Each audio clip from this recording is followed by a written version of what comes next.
Welcome to a special edition of the Burrow Podcast. I'm your host, Josh. I'm joined here today by my loyal co-host, Mark Rayner, and also welcome aboard back. It's been a while since we've had you on, CJ. CJ Moxley, how you doing, mate?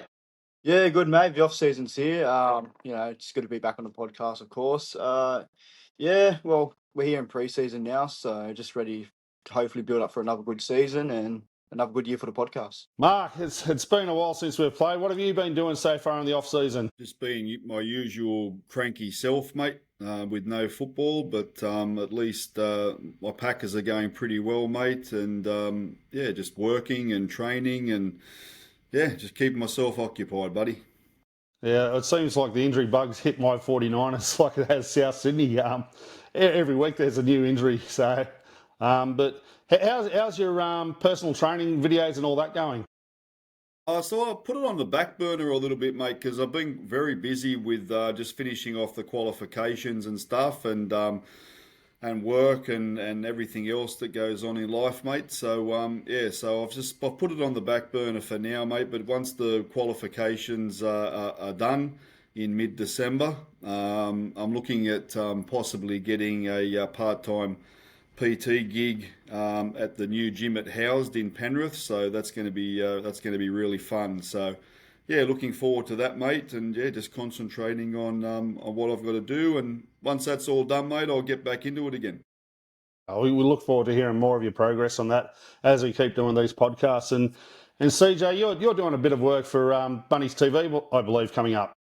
Yeah, we've got a bit of a similar to this season preview that we plan to film down at Redfern Oval in a few days when I get back into Sydney. We were meant to do it at Heffron, but some circumstances changed that. So Bunnies TV and myself will be doing a season preview similar to this in person, so it should be good. All right, well, let's talk about the season that we just had. We ended up finishing 14th. We had 9 wins, 15 losses. In attack, we had 427 points, which was 16th overall. Defence were a little bit better, 608 and we're 12th overall with a points differential of negative 181. We're looking at it, and we had 9 wins. What would you say was your best win of the season? You, Mark? For me, mate, it was the 40-0 Dragons win. With everything that had sort of happened throughout the season, I thought that was probably our most, I guess, polished performance with the troops that we had on the park. I thought every one of them stepped up and really played a hell of a game of football that day. So that for me, that's mine. And what about you, CJ? For me, it's got to be the round 5, 20-14 win over the arch rivals, the Roosters, at a core. I thought, well, for one, the Burrow was off its head. It was really good to be there that day. And the character we showed, we lost both our halves. Pretty sure we lost an outside back as well, from memory. We lost a couple. We still pulled off that win. As well. Yeah, we were down for a while there, 14-8 down, and pulled it off in the end. It was scenes. It was especially over them. Our first win over them in a couple of years, so it was just a great feeling, especially under the circumstances we did it in. Yeah, it was that Bud Sullivan. He got through and put Jai Gray to put us back in on even terms, and then Latrell with that beautiful pass out wide to Isaiah Tats for the match winner. But right. Yeah, for myself, I can't go past the Broncos game. We looked like we were down and out. We weren't even in that game, and in the second half we clawed our way back, and then that Latrell field goal just from 49 metres out, he nailed it. And then that cheeky try at the end when as the bell went. That was good. They certainly got retribution after that. Yeah. We've spoken about our best wins. What would you say was our worst loss, CJ? Again, I'm going to go to another game. Arch rivals, the last round against the Roosters.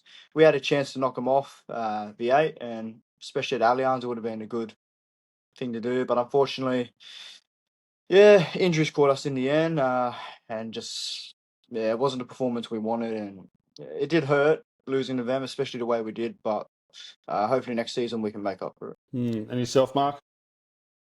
Magic round against Newcastle, mate. Probably one of the most ballless performances I've ever seen from a football team in my life. I'll just leave it there because my blood pressure's not great as it is. So No, look, I agree with that. That was a pretty bad one. I remember being up there.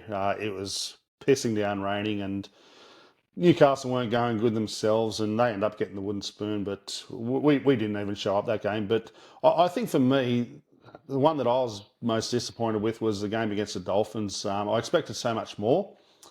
Having so many players back, it looked like, well, we're close to full strength, and I expected so much more from that, and it probably fielded our strongest side of the year in that game. Yeah, I thought we did. And unfortunately, the lack of combinations probably hurt. But what was the score? It was bad. It was just disappointing. Okay. I know it was a high scoring game too. Like it wasn't as though we couldn't score points, but just our defence, we conceded 50 against the Broncos. I know against the Broncos a couple of weeks later we conceded 60, but I mean we didn't even have an 18th man for that game, Well, so it seemed we like were struggling. Suncorp wasn't a happy hunting ground for us this year. No, no, it wasn't. It wasn't at all. And I mean, we talk about injuries, and we'll go through some of the statistics here. We had 7 players who played 20 games or more. Jai Arrow and Tallis Duncan were the only ones that played every game. Isaiah Tass and Saliva Havili, they played 23. What's his name? Bloody sorry.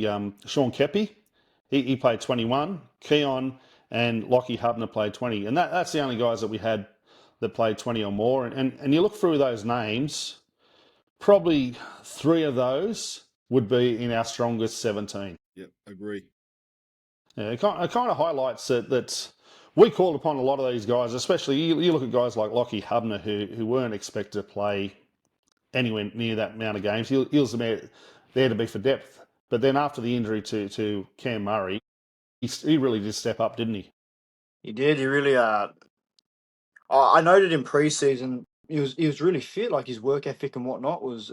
It stood out to me, and I thought that translated onto the footy field this year. He really did stand up. I thought Tallis Duncan was going to take Murray's spot at first, but I think Hubner's the perfect cover for Murray if anything were to happen going forward. Well, you mentioned Tallis Duncan, and really it was a blessing because what happened, him not playing there in the middle, we were able to see what he can do in back row, and he's gonna.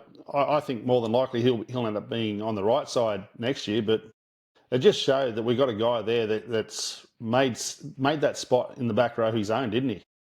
He did, especially he's a toward good- that back end. he's a good- Yeah. Yeah, Well, who would you say? Sorry, He's a special talent, that one. he is, isn't he? And he got selected in the Prime Minister's 13 there, and played really well in that game as well. Played there alongside Jai Gray and also Keon, who captained the side. Who would you say was your best performer this year, Mark? Yeah, that lad for me, Tallis.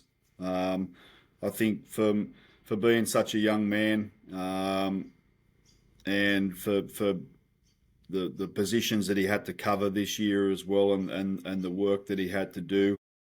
I think there was a couple of games there at the start of the year where he probably wasn't at his best, but as the season moved on, and he got more game time under his belt, I think he really came into his own, and it showed with the honours that he achieved at the end of the season. He was rewarded for that. So yeah, for me, that lad's got a lot of heart, and he'll go for 80 minutes and do whatever you need him to do out there. So he's a workhorse, that fella. Yeah, well, not to mention he's playing in the centres as well, filling in when he needed to. So that was absolutely great of him to be able to not only go in a foreign position, but he was the best player in some of those games where he was playing in the centre as well.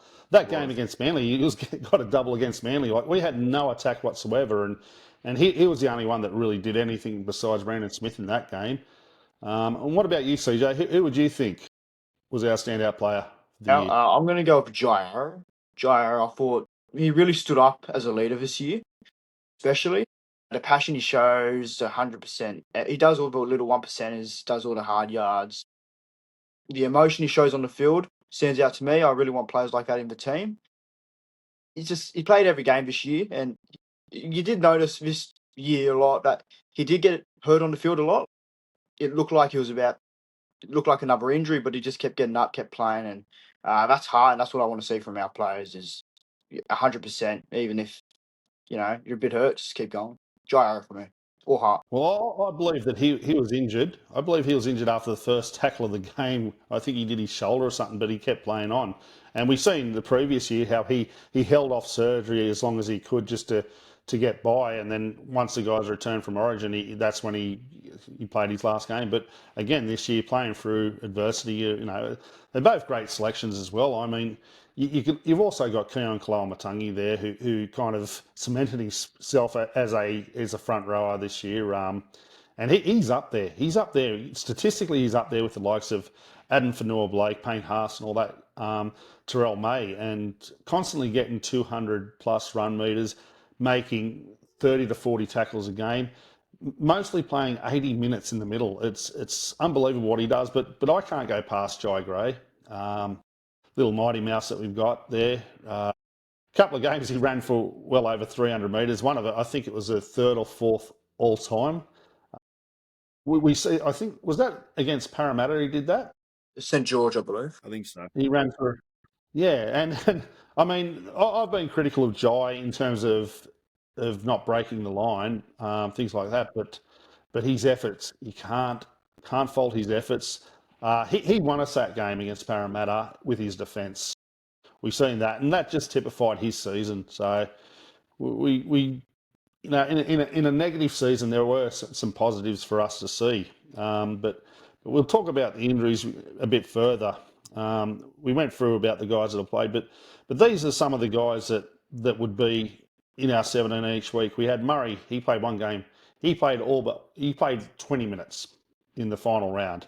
Cody Walker, Latrell Mitchell, Campbell Graham, all played 11 games. And I just want to say what Campbell Graham went through with his back. There was a story that was told at the Red and Green Ball how he was never going to play against Canberra because of his back. His back was so bad, but he insisted that he'll be there for the players. While he was standing up, he was fine, but sitting down, it was painful. He could lay down. He got on the team bus, and instead of sitting down on a seat, he lay down on the ground all the way to Canberra to be there for his teammates, and all the way back. That's dedication. That's the sort of teammate you want. Yes. So it's hats off to you, Stretch, for putting yourself through that. You didn't need to, but mate, I know you'd have nothing but respect from all your teammates. Absolutely, he does. That just shows he does care. He wants to be there. He wants to be out on the field. Absolute respect from all of us. Yeah, no doubt about it. Yeah. Well, we've also got we've also got guys like AJ who played 16 games, come back from that Achilles injury, and he never missed a beat, did he? Scoring 15 tries. Outstanding. Yeah, AJ. He's one of the. I mean, he's going to be the highest try scorer of all time next season. It's just a matter of what game he does that in. He's been, since he made his debut for us in 2014, he's been there, and he's just the man that you can rely on to get the job done. And I know wingers cop a lot of slack, and I've put shit on plenty of them in my time, but he really typifies everything that's great about our club, AJ, and he's a good family man, and it's great to see him going to be able to break that record in our jersey. Wonderful. I just hope it's at a game where the majority of our fans can be at. I know early on the draw will be released in probably less than a month's time, but I hope that the earlier games are in Sydney where the majority of our fans can be. Unfortunately, Accor will not be available for the first few rounds, and you look at our left side now. I think it's only going to take him a game or two to break it. If you got Latrell, Cody, the new signing of David Fifita all on the field, I think that left side's only going to be a matter of time before he breaks that. Maybe we have our game at Allianz early on. I don't know, but it'll be interesting. Oh, that'd be nice. It's a cheat code for him, that left side. So you can only imagine how much tries he's actually going to get this year. You see, in 2021, he got 30. You might go close, hopefully. But yeah, that left side's going to be a cheat code for AJ to score. It doesn't matter What do you about think of that? doesn't matter about a core not being available anyway, mate, because the NRL always shaft us anyway when it comes to the start of the season. So that's no different. Yeah, well, I mean, I've got a feeling round one we're going to be up in Brisbane or somewhere like that. I believe you mentioned something the other day to me, CJ, that Anzac Day again we're down in Melbourne. Yeah, well, that's apparently what's happening. Anzac Day in Melbourne again. Look, I see it as another opportunity just for us to break the streak, but I'm also shit scared, not going to lie. Let's hope that we can just get it done down there for once, please. Yeah, well I'm Melbourne coming are down kind for of. that ones. I'm coming for that ones. Nice, 100%. nice. Well, we spoke about our best performance. What player was the biggest disappointment for you? Not necessarily in terms of performance, but what player was the most disappointed for you, CJ? Yeah, again, not disappointing overall, but just in terms of, I've got to say Campbell Graham. It's not a knock on him at all. I was very hopeful that he'd come back, be able to play a full season, get back to the best that we know he can be. Unfortunately, back injuries prevented that, and it's tough. But unfortunately, it was disappointing not to see Campbell on the field for the full season because we know when he's fit and firing, he's one of the best centers in the competition. He struggled, didn't he, with his sternum still? You could still see that he was struggling with it. You've seen little glimpses of it, but he just couldn't get it. But Mark, what about yourself? I don't know, mate. Like, honestly, probably everybody, watching or listening will probably expect me to say Kepi, and like he was, ordinary for some of the games that he was out there for his size. He, but I think, in all fairness to him, I think towards the back end of the year he impressed me a little bit. I think his go forward was much better. Defensively, he was much better. So again, he improved a little bit. I don't know. For me, mate, for the money that he's on, I think Jack Whiten. And some might say that's a little bit unfair, but I think we need more out of Jack. We need him to, get his hands on the footy a little bit more. Sometimes he was standing around catching a cold at times. So I think Jack needs to have a really big 2026. And to be fair, I think he will. Yeah, look, I understand that. A lot of South fans are kind of perplexed about how much we signed him for and how long we signed him for, and I kind of liken it to I accused teams previously of doing this is seeing a player that's available and signing them for the sake of it, but not having a plan for them. Like we chucked him into the centre. And he was basically playing 5/8 for Canberra for the majority of his career. He played a little bit of fullback, a little bit of centre back in the day. And I know he played representative football in centre. But in representative football, you see that. We've seen it with Tom Trbojevic. We've seen it with Latrell Mitchell. We've seen it with a few others. They place guys in the centres during those representative games where you're surrounded by rep players. And pardon me, and Tom Trbojevic, you look at Manly, they tried him in centre at NRL level. It just wasn't working, that they had to put him back at fullback. So I understand what you're saying there, but I mean, for me, the biggest disappointment is by far Cam Murray. Losing him for the entire season, that just hurt our season. That hurt so much. And you look at that small period of time that he played against the Roosters in that 20-minute period. We won that period 6-0, but just defensively, how much better having him on the field was, and it just showed how much we missed this year. So, not disappointed in Cam himself, but the fact that he was injured, that was probably the biggest disappointment for me this season. No, both very fair points, I think. So we've had a few signings of late. Let's talk about the big one that's we've spoken about it plenty of times, Mark. We're talking about this potential signing for a while, and it finally came through. Probably the worst kept secret. David Fifita is finally part of us, and just become official the other day. Oh, mate, I thought you were going to talk about Bud Sullivan. Who's this? Who's this Fifita bloke? I don't know. But yeah, mate, it's good to get the big fella over the line finally. It had been a long time coming. I think if any bloke in the game that can get a player back to his best is Wayne Bennett, and I think he, on that edge, I think him and Tallis in the back row with Cam at lock next year is extremely tasty, and I think that's going to be probably one of the best back rows in the comp. To be honest, jury's out. It's always out when a player of his caliber sort of come off the year that he had up there at the Titans, but. He's not the master coach for nothing, Wayne. So I think he'll be able to get David playing his best football and believing in himself. And I think it was a confidence thing with Dave. I don't know if I'd like to be coached by Des Hasler either, to be perfectly honest with you. But I think he's a confidence player.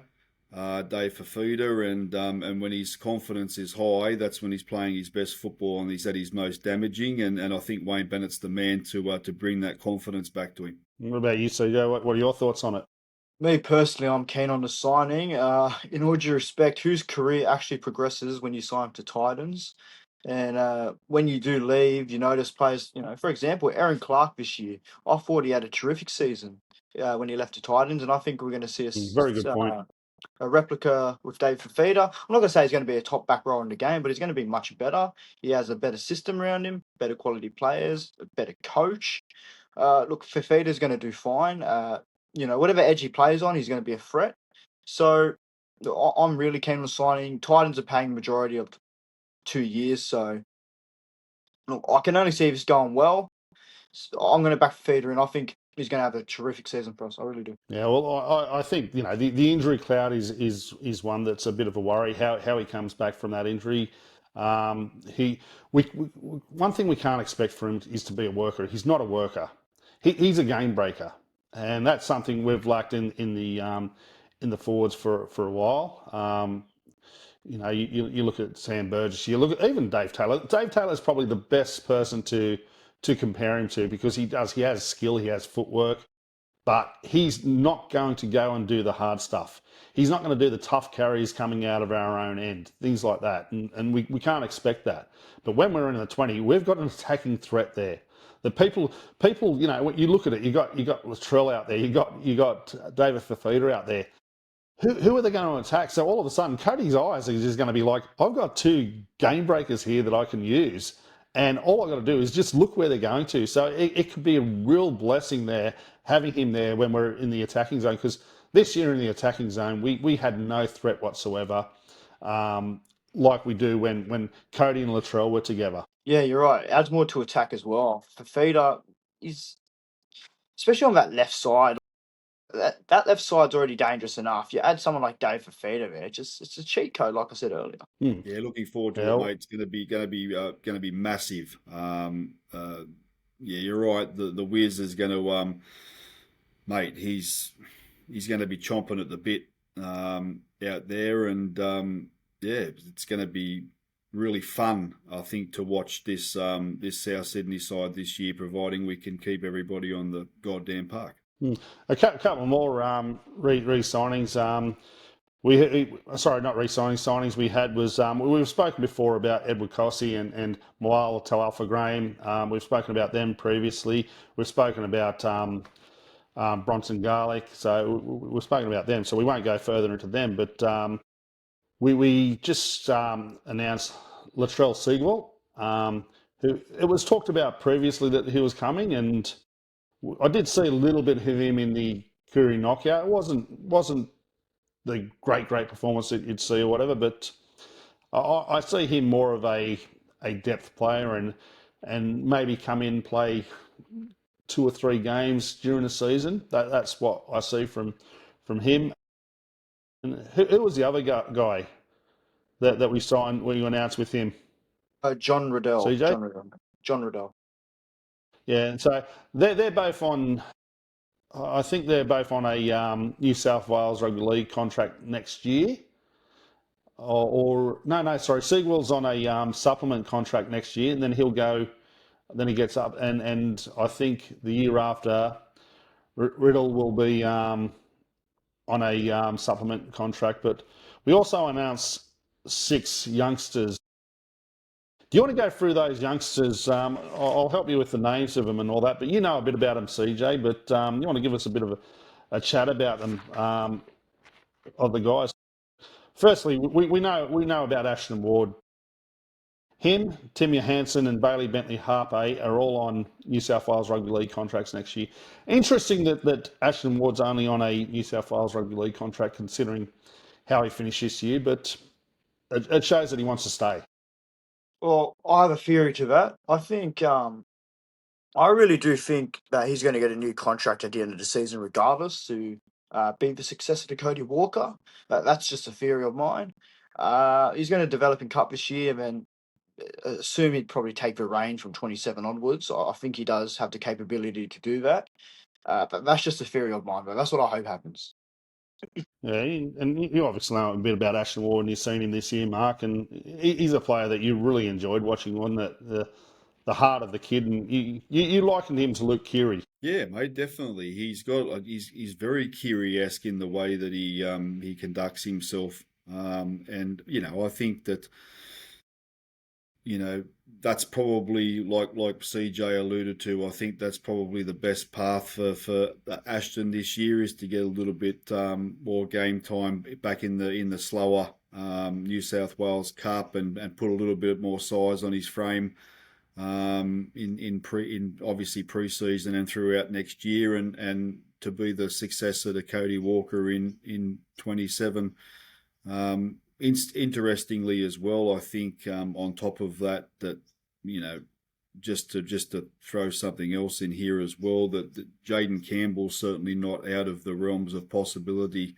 As well, I believe he's very close to re-signing with the Titans. It just came out yesterday. Well, that's in the media, but he's as you know, mate. His old man Preston was a mad South Sydney man as well, and yes, and I think that that's certainly. I can't see Jaden Campbell committing just yet. I think he'll test his worth on the obviously as of today. He'll be able to do that and sort of see how clubs would be very, very silly, including us, not to make inquiries about that young man, because I think he's a freakish talent.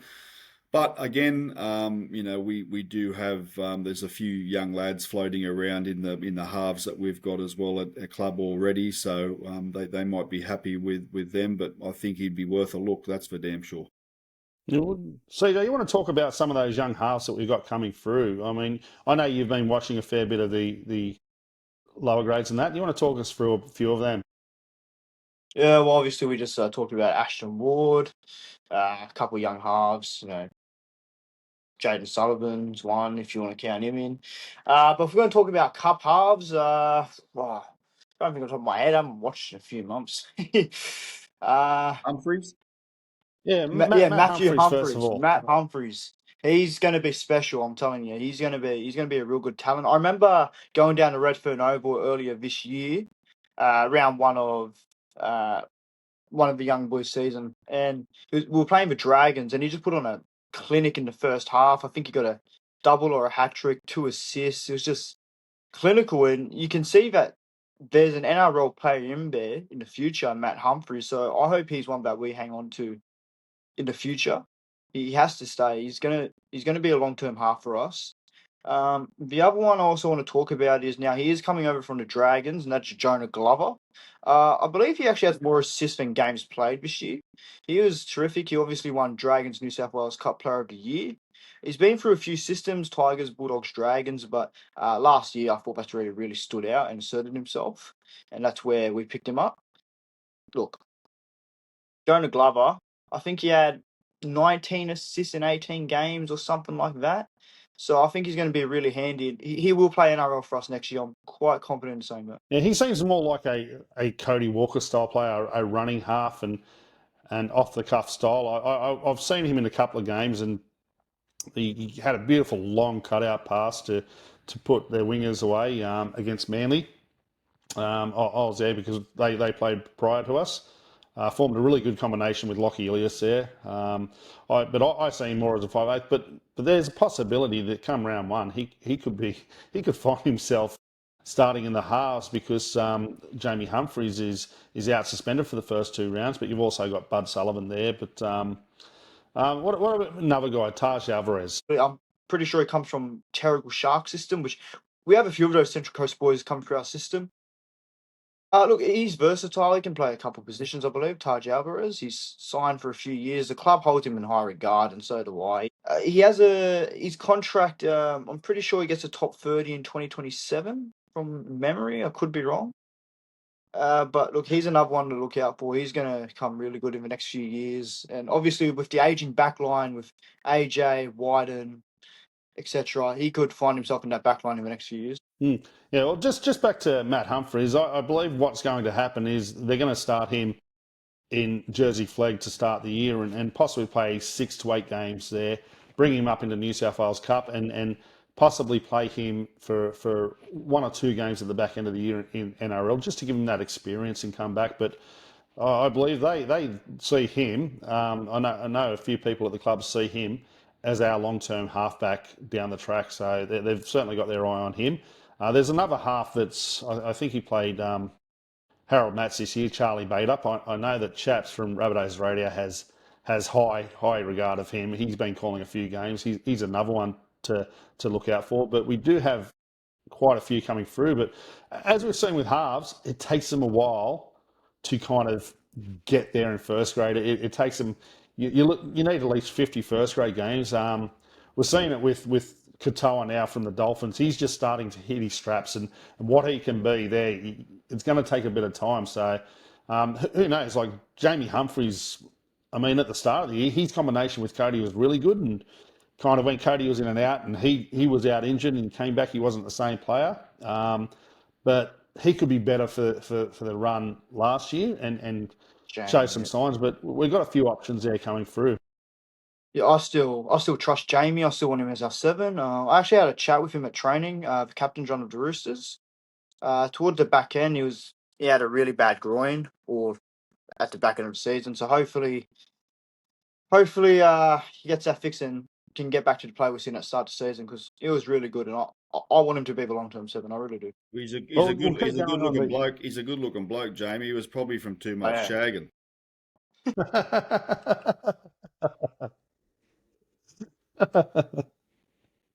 Yeah. Well, we'll go into we spoke about the other guys, but another 2 that we've re-signed long term is we've got a couple of young centres, both 17 years of age. Dane Jennings and Deon Tower we got him from the Broncos system, and next year they're both on a New South Wales Rugby League contract. 27, they're both on a supplementary contract, and then in 28 they both get on to an NRL contract with Dean Tower also signed up until 29. I mean, that tells you how highly regarded these are. And if you've seen either of these 2 highlights, or if you watch them, especially, I've seen a bit of Dane Jennings, and we've got a couple of really good centres coming through, don't we? Jennings is free. I haven't seen much of Tower, but Dane Jennings, he is freakish. The things he does for his age, especially, he's going to be special. I'll tell you what right now. We're going to declare it on this podcast. He will be a consistent NRL starter in the next 5 years. I'm telling you. Yeah, for the age of the lads and just their vision out on the football field and what they're able to do already at that age is it's scary. They're going to be to come into a good system and learn from blokes like Campbell Graham, Jack Whiten, and the lads in that first grade side, Latrell Mitchell as well. It's going to be extremely beneficial for their development and just add already to the freakish talents that they are. So yeah, I think it's going to be scary good that centre 3/4 line for the Bunnies in the next couple of years. That's for sure. I know, and we've got Charlie Poynton, who's 19. He's got a New South Wales Rugby League contract. He played a few positions in the back line, didn't he? Yeah, he did. Good talent coming through as well.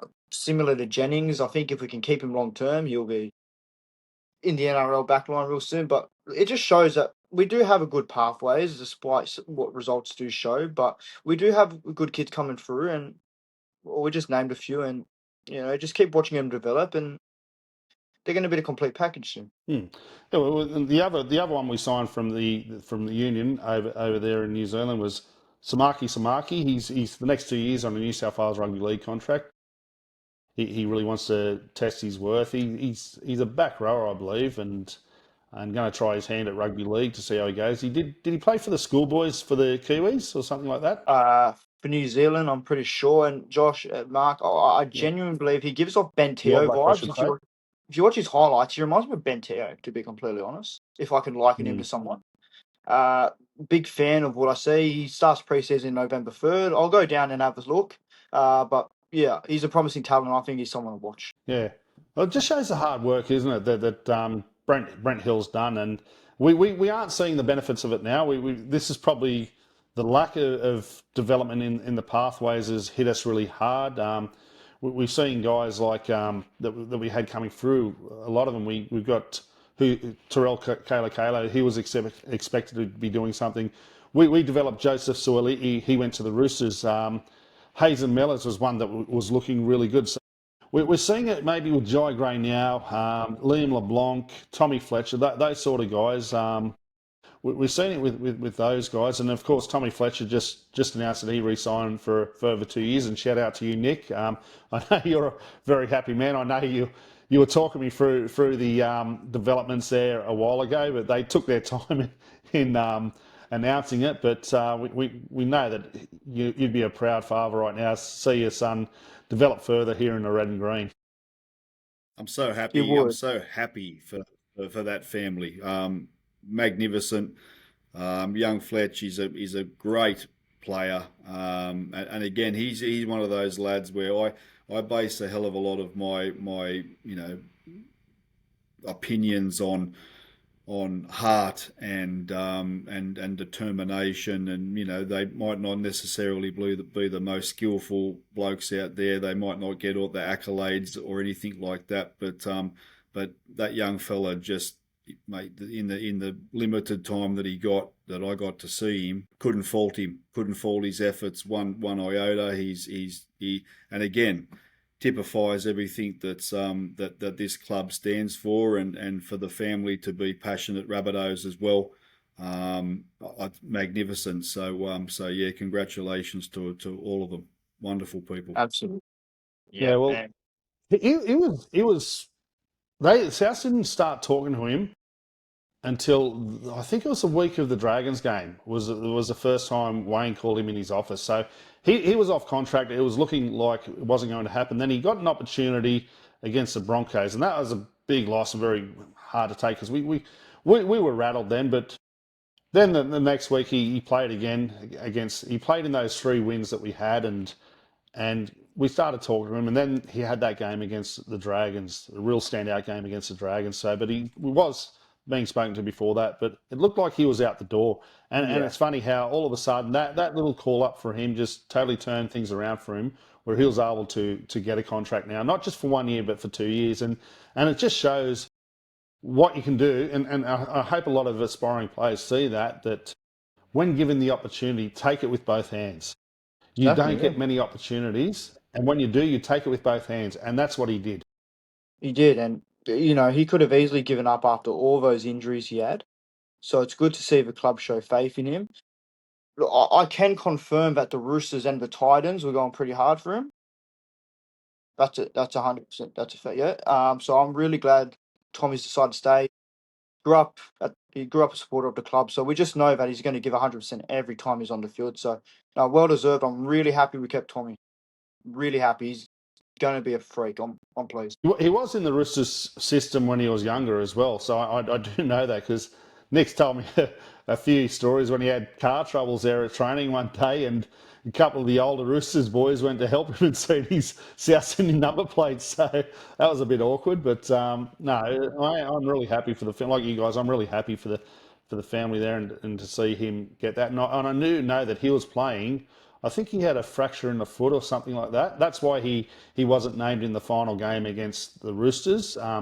If Cam Murray hadn't have come back, he would have played through that. But because Cam Murray come back, that's why he wasn't named. So let's go on to a couple other re-signings.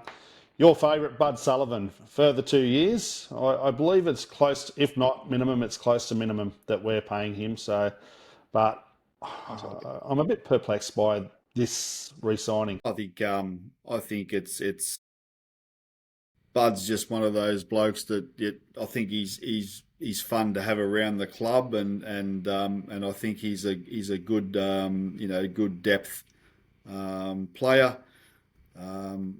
When we went out to the fan day, or the last fan day that South had, I showed him how to play wheelchair footy, because we had the wheelchair footy guys out there in the basketball hall, and so mate, he's a really fun lad. I think for with his first grade experience as well, I think it's a smart move just in case something goes a little bit pear-shaped again, but touch wood it doesn't. But yeah, I mean, 1 or 2 years at minimal money. If he was happy to accept that, he loves the club. So yeah, I'm here for it. I'm not so much against the 1 year; it's the second year. I always think, like, why are we committing to 2 years to certain players?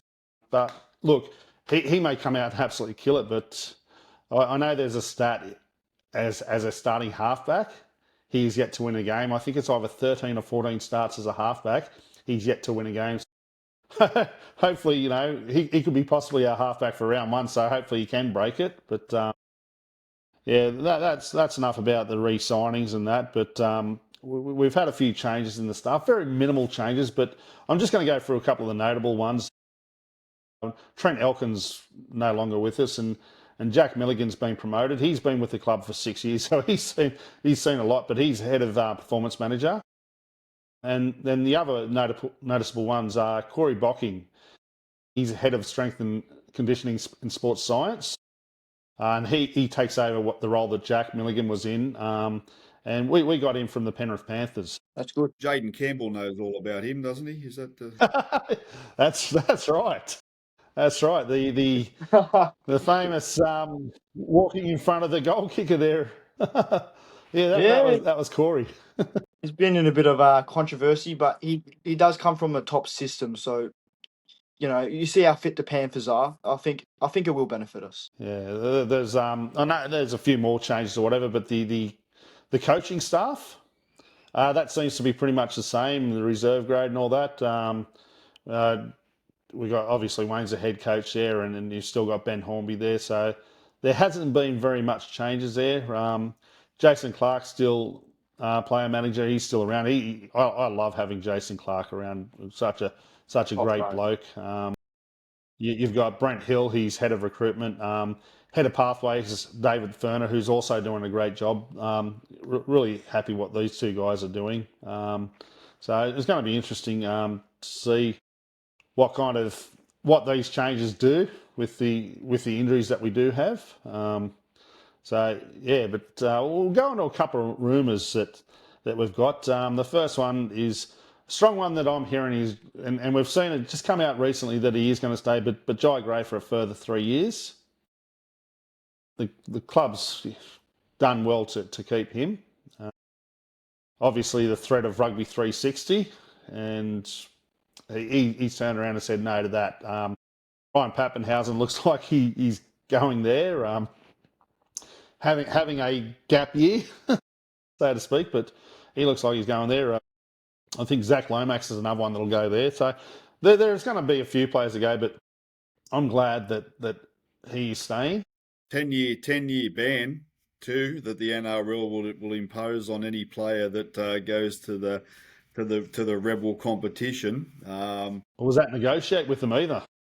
I mean, that's right. So I mean, Pappy's fine, mate. I think he's the NRL's a bit too brutal on Pappy's body. He'll go and have a sabbatical in the south of France with the Catalans Dragons.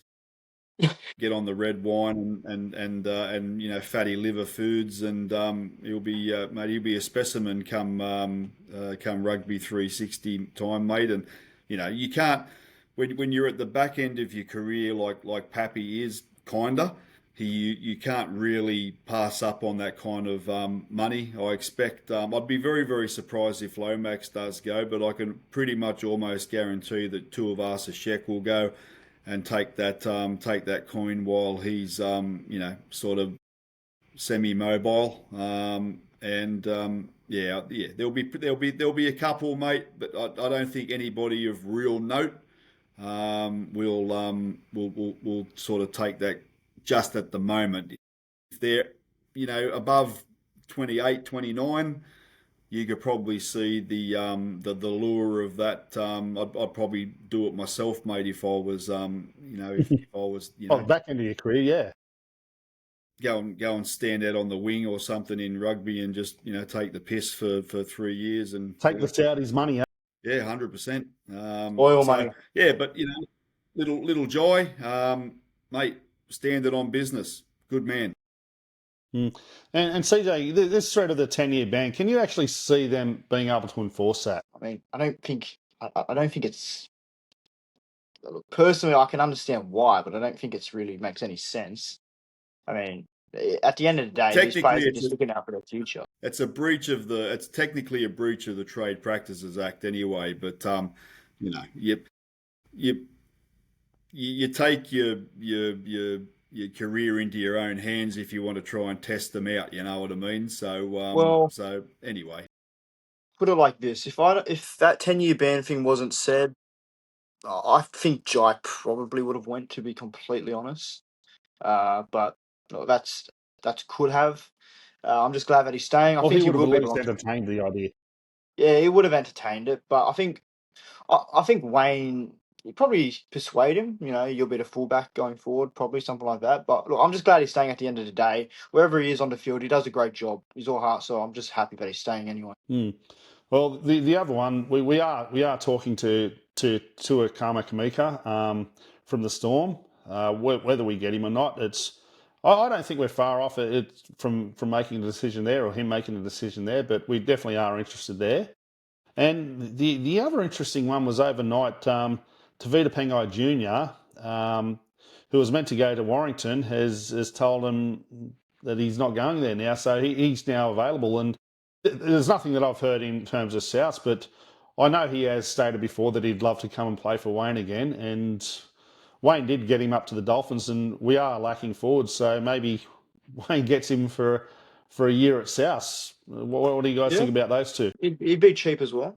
Wouldn't take much up to cap. Yeah, I mean, to be honest, I wouldn't sneeze at any forward depth coming into the club. That we had to we had a Band-Aid pack last year pretty much. So any SOSs we can send out to those blokes, especially guys that have been through some pretty good systems and played under some pretty good coaches. Coming into the club would only benefit us. Whether they're good enough to make the starting side or whatever, but remains to be seen. Or whether they push, other blokes out that possibly deserve to be there. I don't know, but the dynamics is one thing you've got to look at when you're recruiting players, and whether you've got too much of a good thing sometimes. So. We'll see. I'm hopeful that they'll make the right decisions, and they'll pull the trigger on those that they think benefit us. Well, we got some departing players that we announced 9, and then since then we've had another one. But here are the departing players that are leaving us. We've got Lewis Dodd, Jacob Host, Saliva Havili. You got Shaq Mitchell, Fletcher Myers, Michaeli Ravalawa, Jerome Burns, Hazen Millers, Josh Schuster, and Benny Lovett. Of course, Benny Lovett medically retired. He was retired earlier in the year, but it sounds like they couldn't get the medically retirement out of him, which I don't understand why. And that was a harsh. That injury that he copped in that New South Wales Cup Grand Final back in 2023 was just horrific, and he just couldn't come back from it. He tried, and he busted his ass to try and get back for it, but unfortunately, I think he played 2 games for us, didn't he? 2 first-grade games So, overall. But he was part of the winning New South Wales Cup Grand Final that we hadn't won in 40 years. So he's still part of the club now, and he's been doing some stuff with the club since, so he'll still be around. Lewis Dodd, there's been a lot of talk about Lewis Dodd. He played 6 games for us, three starting, and he was meant to be our halfback. It just didn't work out for him, and although we're paying some of his contract next year, I think we did dodge a bullet there, and I think certain people within the club can somewhat breathe a sigh of relief that he's not taking up the full contract with us and just having him in reserve grade. You got Jacob Host, who was part of our grand final team of 2021.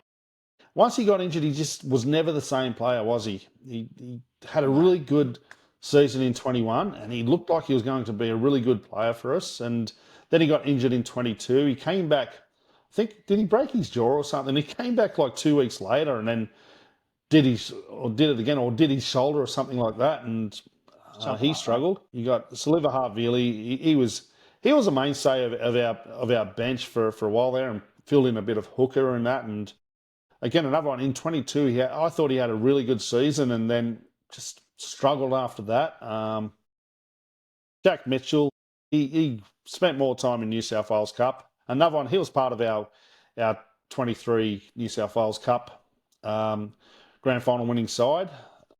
Fletcher Myers, he came down halfway through the previous season, but never really kind of captured any sort of form to cement a spot, especially when we had a lot of injuries this year. He still couldn't cement a spot. Michaeli Ravalawa, he kind of was on loan to us for the year, for this year, and he only played a couple of games and then had a horrific injury in New South Wales Cup and couldn't come back, which would have been good to see what he could have done if he had a bit of game time for us this year. But Jerome Burns is another one that we came to us, and he was just injured all year. Didn't see any game time at all. Unfortunately, he's medically retired too. Yeah, it's sad. Hazen Millers is another one. This is one I'm probably disappointed about, but when you consider that he got a 3-year contract from the Warriors, you can't, not with his injury history, can't expect the club to sign a guy. I would have loved to have seen him extend for a further year to see what he could do, because he's certainly big and athletic, but the Warriors for 3 years, you can't blame him for going there, and you can't blame the club for not matching that. As good as he could possibly be, I just don't see a path for him at the Warriors either with them. Who did they just sign? Cam Pereira from the Titans. Yeah. So he's gone over to the Warriors now. Wow, I didn't actually know that. That's well, okay. Yeah. Another one jumping out of the hot seat of the Gold Coast Titans. Although I think what's his name? Tuivasa-Sheck. I think he's one that may go to Rugby 360 at the back end of his career. So there could be a spot for him. Josh Schuster is another one. He played a few New South Wales Cup games for us, but his headspace, he just couldn't get in the right headspace. It's a hard thing, NRL Rugby League, to do it, and you've got to be there mentally. And unfortunately, he wasn't. Who are the guys that you think out of those that you're going to miss the most? For me personally, just in terms of overall, in terms of who I know, Shaq, just because how good and respectful he was to me every time I seen him. In terms of playing, probably someone like a Hazen Mellors, just because of the potential that he had. But I do understand why we didn't offer him a new contract. I know he gets a bit of flack, but I think Havili, when he's on, he does do the job for us, and I do think he was a handy player for us at times. No, I'm taking it from Mark there. He's not really fussed too much of that list. No, fair enough, though.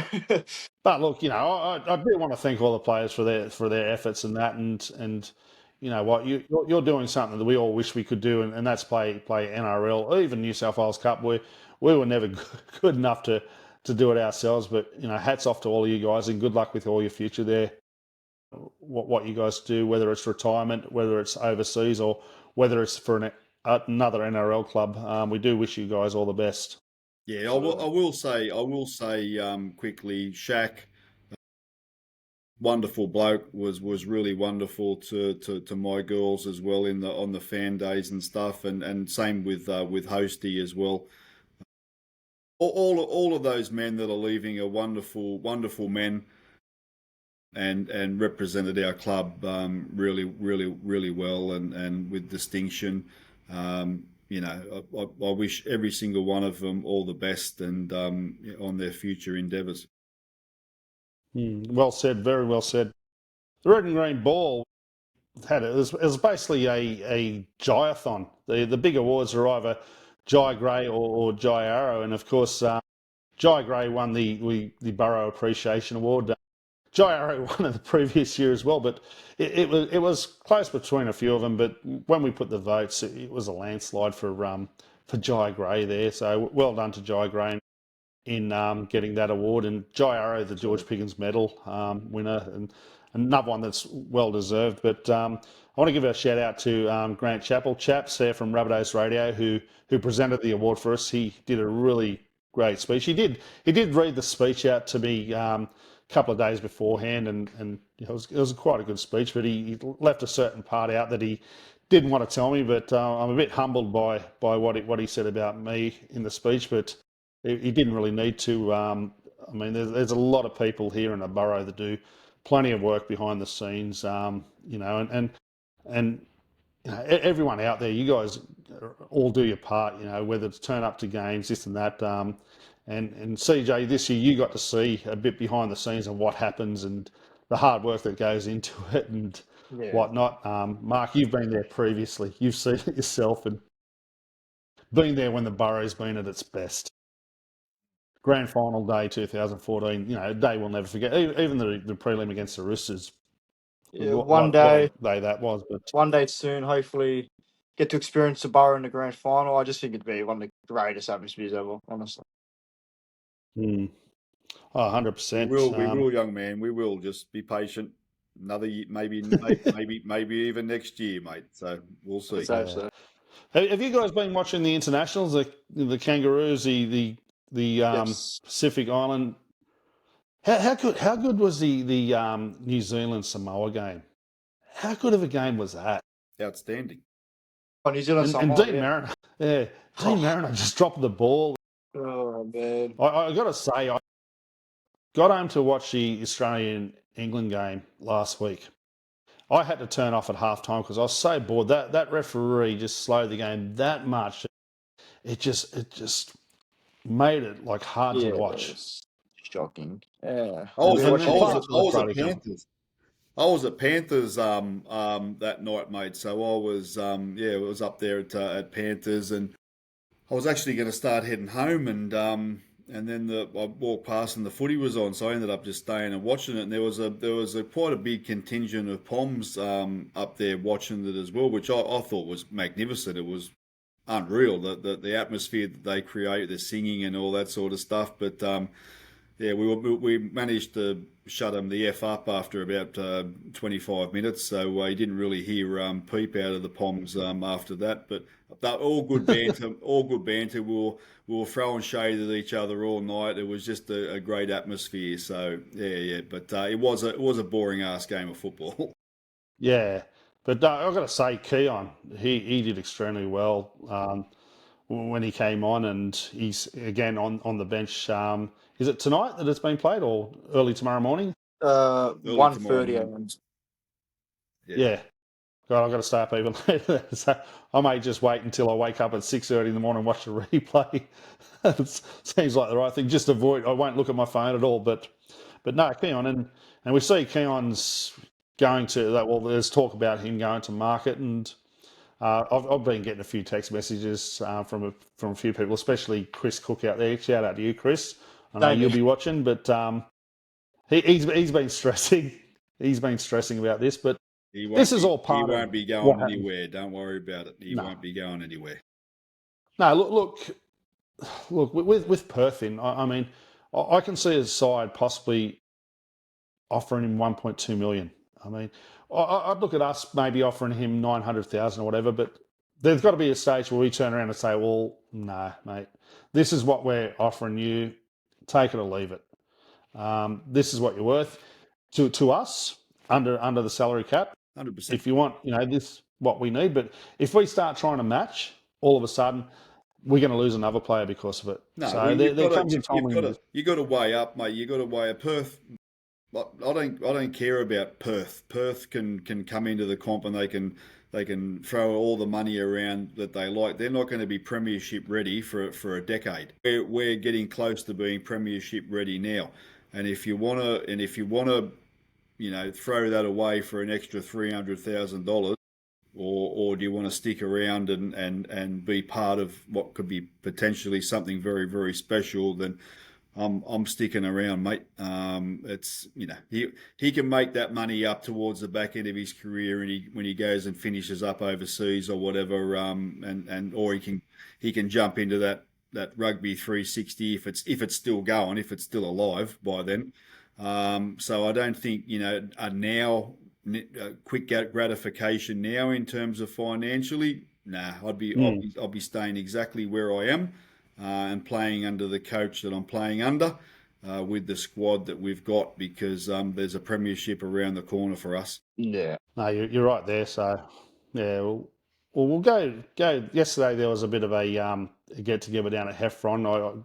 A lot of the members got an invitation. Unfortunately, I couldn't make it my way down there to Heffron, but they kind of unveiled all the new merch last year, and we got to have a look at the new away jersey, which is a throwback to the old Minties jersey. Have you seen the new jersey, Mark? I haven't, mate. No, I haven't. I accepted the invite last night to go down to Heffron to have a look, mate, but I forgot it was Halloween, and there was no way that my daughters were going to allow me to skip out on trick or treating, mate. So did you partake? I donned my best Jason Voorhees costume, mate, and scared the shit out of the little children in Penrith. It was extremely fun. I didn't really need the mask either, because I kind of look like that ugly MF. But yeah, it was good. It was good fun, and yeah. But as a consequence, I didn't get to go to Heffron. Yeah. Oh, fair enough. And what about you, CJ? Did you get to go down there? No, I did not. I'm not in Sydney at the moment, so couldn't make it. But I did see it, and I showed my dad, and he said, like what you said, nostalgic to what you guys remember. I like it a lot. I'm a big fan of it. I voted for it when it first came out, so I'm happy with it. I like it. Oh, we did wear it. Was that okay, so that was the jerseys that they put on to vote for. So yes, I do know the one you're talking about, and yes, I did vote for that one. Yes. So, okay. We did wear it if you remember, we wore it, I think it was 2012 against the Tigers. Yes. We wore that similar sort of design there, which the throwback to the Minties. And because I actually own Jason Clark's jersey from that. Remember when you had to bid for the jerseys? I thought you rolled him for it as he came off the field. That was the rumor that I heard. Oh. Poor Clarkie didn't even make it into the sheds, mate, and he was accosted. Jason's too nice a guy. He would have just given it to me. So, well, we're pretty much going to wrap it up now, but we're just going to get a few early predictions for round one. We'll talk more in depth later as into the new year or whatever, and we're going to do another podcast when we get the draw does come out. But just early round one predictions. Who's your fullback for round one? Joe Gray. I think it'll be Jai Gray. I still have a preference of Latrell, but with Tyrone Munro under the no-fault stand-down, we're going to be missing a winger, and I think Campbell Graham will probably go into the wing with Latrell into the centres. The other contentious one, with Jamie Humphries suspended for the first 2 rounds, who plays halfback? Jonah Glover. Yeah, I'll go with Glover. I think Bud Sullivan will be the starting halfback. I just looking at what Wayne does, I don't think he should be. I wouldn't mind him if he's on the bench coming on as a 14, but I would. A lot can happen though. We've seen it last year because Lewis Dodd was going to be our starting 7 come round 1, and then the trial form, and then he got suspended, and then Jamie Humphries never looked back. So there's those. And obviously Wayne doesn't want to win round 1. Start slow, build up this season. I mean, look, a lot can happen, but and the other one, hooker. Who do you see the starting hooker? Bronson. Smith. I see Smith. I see Brandon Smith being the first choice 9. Yeah, we got 3 good lads there that and all 3 of them will do a magnificent job. So. Yeah, I'd be happy with any one of them, to be fair. Could Brandon Smith be unavailable come round 1? I mean, hope not, but he's still got this court case hanging over his head. I think he deleted that bloke's number now, mate. So he should be. No, well, there's every chance. There's every chance that he could become unavailable. So, I mean, we've got to think about that. If he does, I'd probably go with what CJ said, and I'd probably roll with Garlic.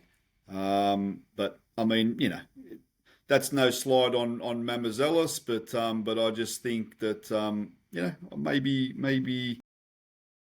maybe Bronson does offer a little bit more out of that position. I mean, he's a spit out of his old man's mouth, and I think Sean was a wonderful hooker in his day, and yeah, but we'll see. Yeah, so I'd probably prefer Pete Mamazelis, but I also don't think Wayne will go that way. Just you have to look at his selections late last year. I think he has an issue defensively for Pete Mamazelis. I think that's probably the problem there, but who knows what can happen. We've got a whole off season and it's about to start. A few players come back next week, do they, CJ? November 3rd, so I believe that's the Wednesday. That's Monday, November 3rd. It's the first today. So, yeah, but you get a few players back, and I think I heard someone tell me, I think it's the week of the 15th or something, most of the squad comes back. So, it'll be interesting. Will you get yourself down to training there? I'll be there on Wednesday, hopefully. Actually, Fifita starts on the 17th, what I've been told. That's what the Daily Telegraph's reporting anyway. So, yeah, I'll go down to training, and I'll have a look. I'll go say hello. What about yourself, Mark? You get down there for your training sessions?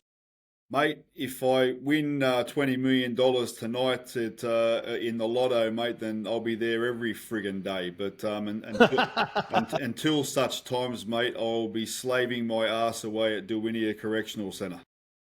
Yeah, well, unfortunately, that's where I'm at with work, especially in the summer. That's my busiest period. But who knows? On a day that I'm rained out, I may head down there. So, but anyway, guys, that about wraps it up for now. It's a lot to discuss, hasn't it? Because it's been a while since just after the Roosters game. But CJ, it's been great having you on here. It's been a while since we've had you on, and little did you know, this is the first time that these guys have actually met today. So yeah, and Mark, it's always a pleasure with you. Good stuff. Always a pleasure having you guys on. But any final words, guys? Bring in the season, I guess, already. I'll say it already. Bring in the season. Yeah, I just think I just hope that all the boys get back to training in relatively good shape and get ready to get hammered. We all know rugby league pre-seasons are an absolute punish, and I hope every single one of you suffer immensely for the next couple of months. And get ready for round one next year. Bring it on.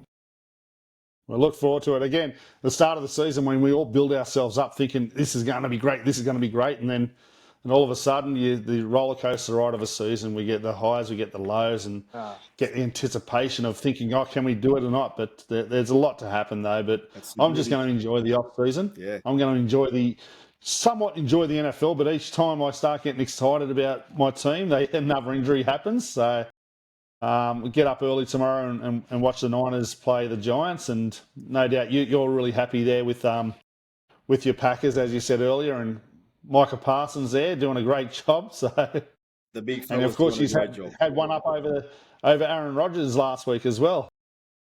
Hey, well, I mean, it's always nice to beat your past quarterbacks, and it was no different when A-Rod first beat Favre. So it was. or as Ben Stiller calls him in Something About Mary, Brett Favre.